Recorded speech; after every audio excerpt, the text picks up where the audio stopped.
chỉ bay lệ với cô lệ tuần trưa mà chuan online in Amazon emo Snapdeal emo thil kan cha ta online in thil kan cha ti chuan problem kan nei ta problem kan nei te chu product item chung changa alo ni thina ama sabera chuan antenna Amazon a thil kan cha ti chuan kan thil cha kha a size alo in anglawa chuanin a size alo diklo theita a chuan color diklo te color in anglo te chuan kan thil cha item kha a product kha alo diklo thei boka tin allow in deliver hun tur expected delivery estimated delivery kha apel theya thani khat emo kar ni khat emo in kami expected delivery kha allow pel theita a chutia huna chuan complaint te kan lo du thin ani tin kan thil cha kha aron thleng lo thei boka ti chuan kan thil cha item kha kan cancel thei boka kan du lo thu temo adang tha kan lo muwa ti chuanin kan cancela ti chuan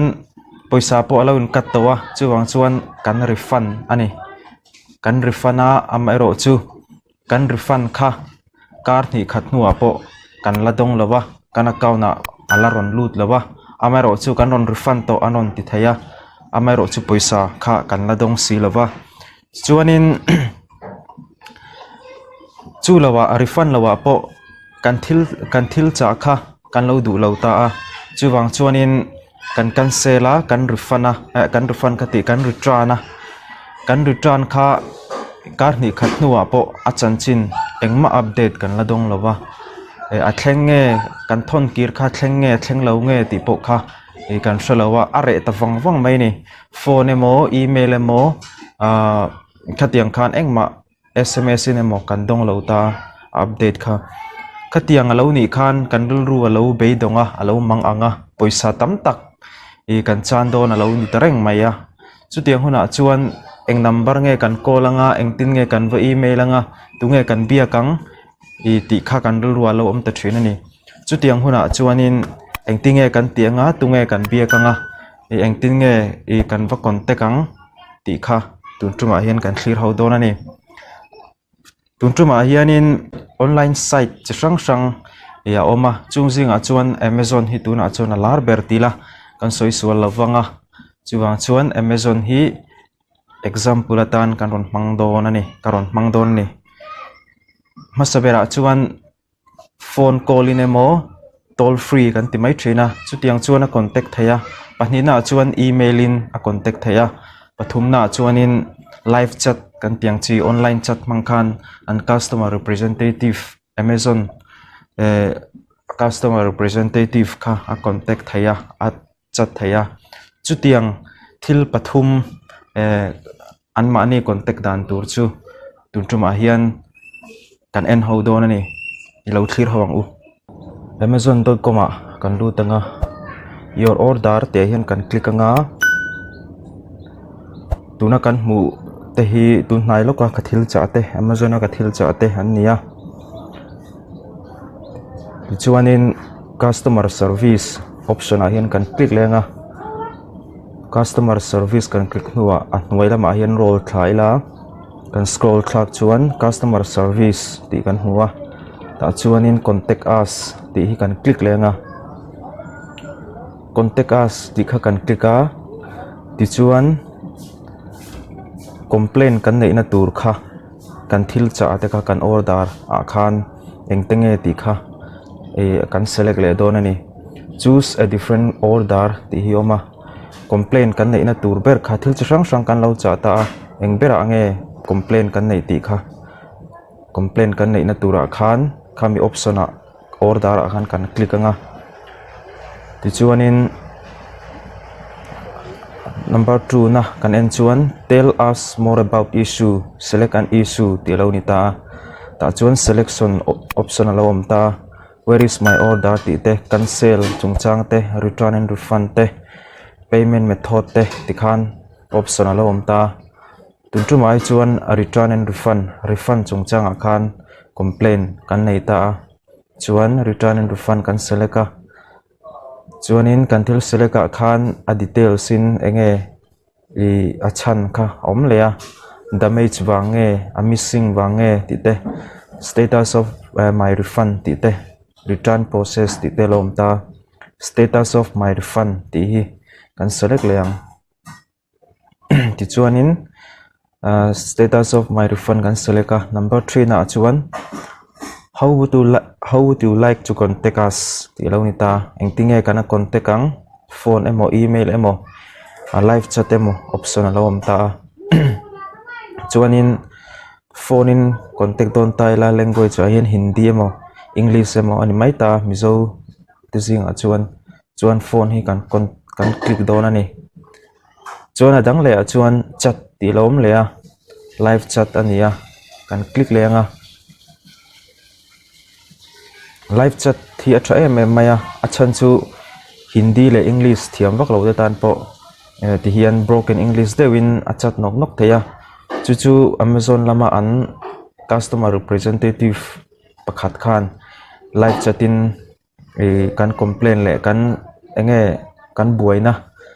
khatiang chi zong kha minon chang don ani start chat ti hi kan metanga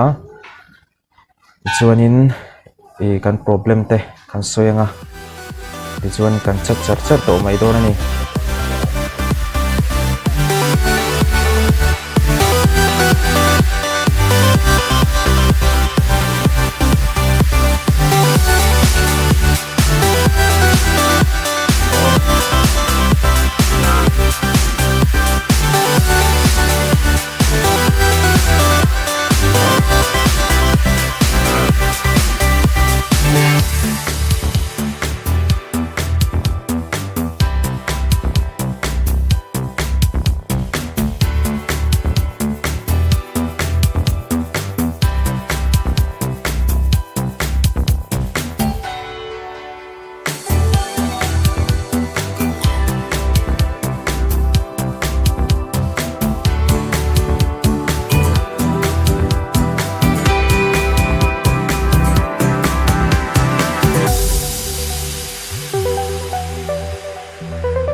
online na thil kan cha reng hianin